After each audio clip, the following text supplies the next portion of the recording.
Hey everybody, welcome back to the channel. Hope everybody had a great Thanksgiving holiday and you're continuing to rest on this nice long weekend.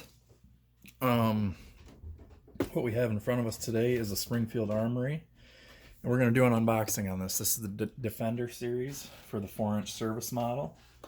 So it comes in a black cardboard box like this, and there's the UPC.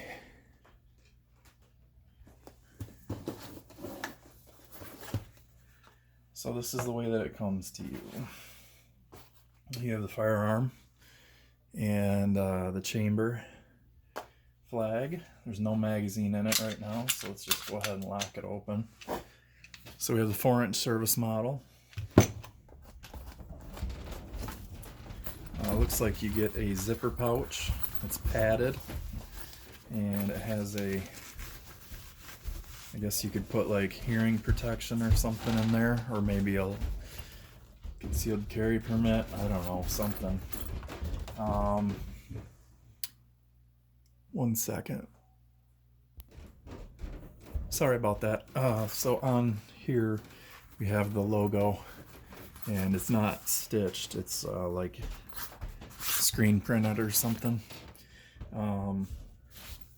So yeah, instead of this, I wish they would have just given you a second mag. So we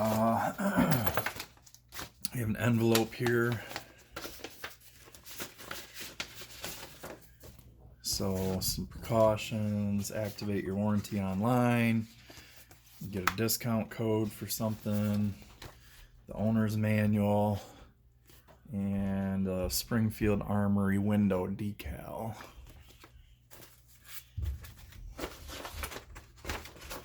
So down here it says accessories.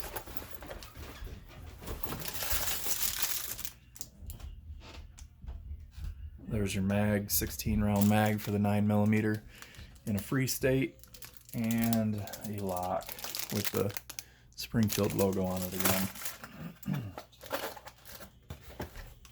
So let's set that off to the side.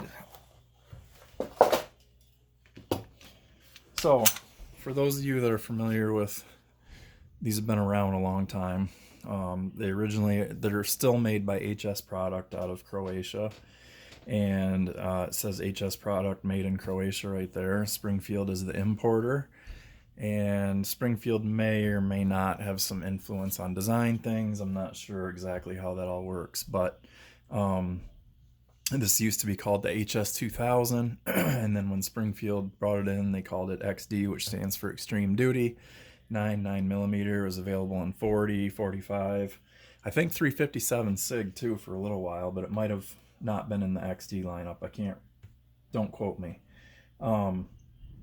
So anyhow, they're still offering this and the subcompact version of this, which is I think it's 3.3-inch barrel and a 13 round mag capacity, so it's 3 rounds shorter. The subcompact. They've discontinued the Mod 2 lineup, but they're still offering this, which is kind of questionable, because if you go on HS Products site, their Croatian site, they are selling the Hellcat, which they designed, and theirs is called, I think it's called the H11.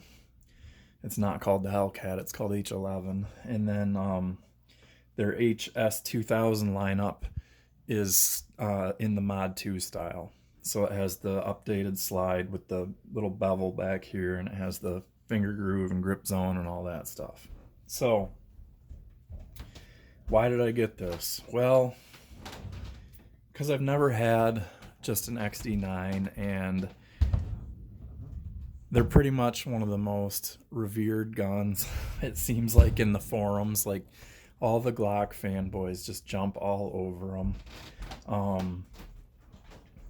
I don't mind Glock, but I think there's a lot of things that could use improvement on them.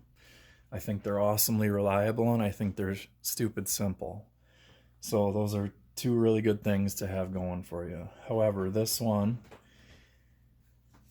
for what you get, these are running like low 300s.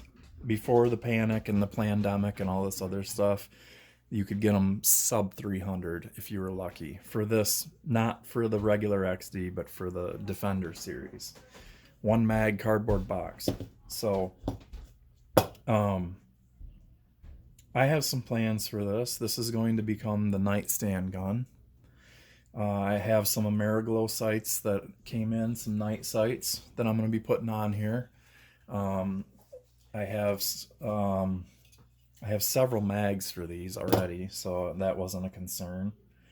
I have like a Talon style traction grip, wraparound grip that I'm going to be putting on here.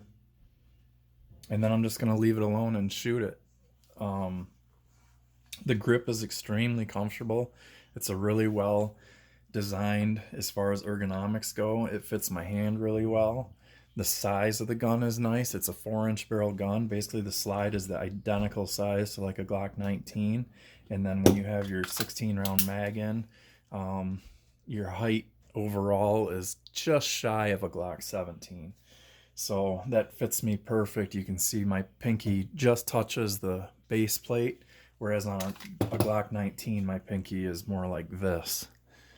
So I do like the size of this, especially for a nightstand pistol. I'm gonna vet it, obviously, with some defensive ammo before I put it into that roll. And also during the Black Friday sale here, I just ordered a Olight PL2 Mini Valkyrie, whatever you want to call it, the black one. So that'll be my weapon light for this. So anyhow, yeah, XD9. So what do you have here? You have a loaded chamber indicator that pops up here when you have a round in the chamber. You have your Springfield Armory logo here that is engraved into the slide top. A lot of people do color fill on these. I don't think I'm going to do that. So you have steel sights from the factory. This is in a 3-dot configuration. These do not glow. Like I said, I'm going to be swapping these out for Ameriglow. You have a striker fire indicator right here that shows you that your striker is cocked and ready to go. All these things are able to be done tactily without having to see them visually. So you can feel this with your thumb. You can feel that with your thumb. So it kind of is nice for a defensive pistol in that, where you can see these things and do these things before you know you're ready to rock. It's an ambidextrous mag release safety because the magazine cut notch is on the front. So therefore you can release it with your index finger or your thumb, or if you're a lefty, same thing.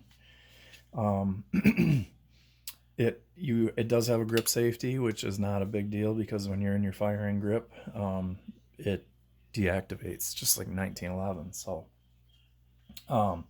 you have to, the one thing I don't like is that you do have to have that depressed to work the action of the slide. So if you're just gripping it down here and you want to do something, you can't get more action than that out of it. But you have to depress that and then you can retract and everything more.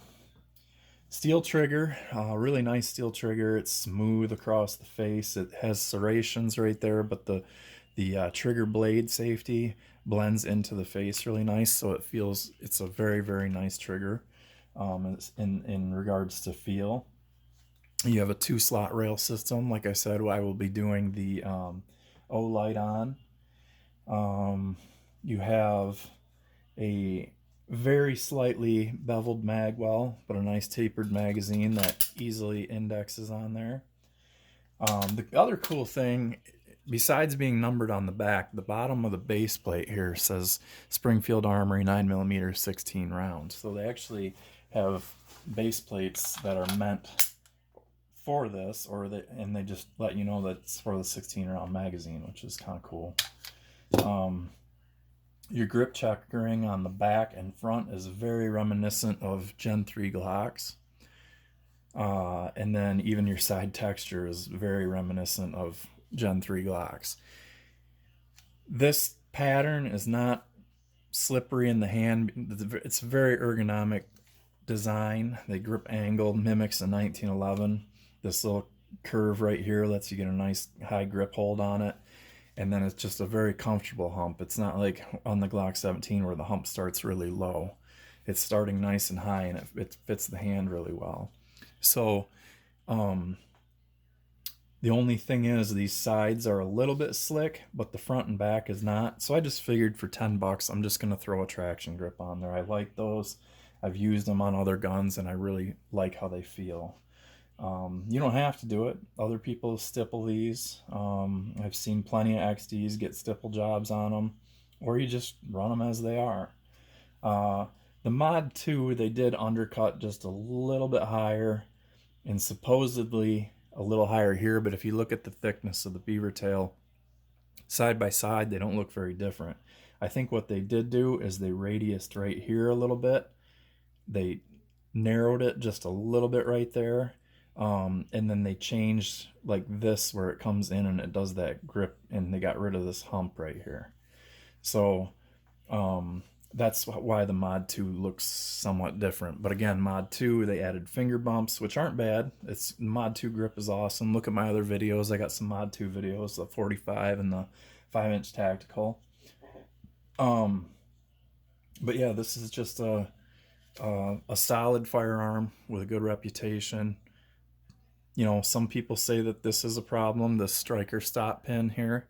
I'm probably going to order a coil roll pin for that just because they're cheap and it's easy to swap it out. Other people have said they fired 25,000 rounds through these without ever having one break. So, and then I saw a video that somebody did where even if it's broke, you still can, the striker can still hit the primer and ignite the cartridge. So what's the big deal?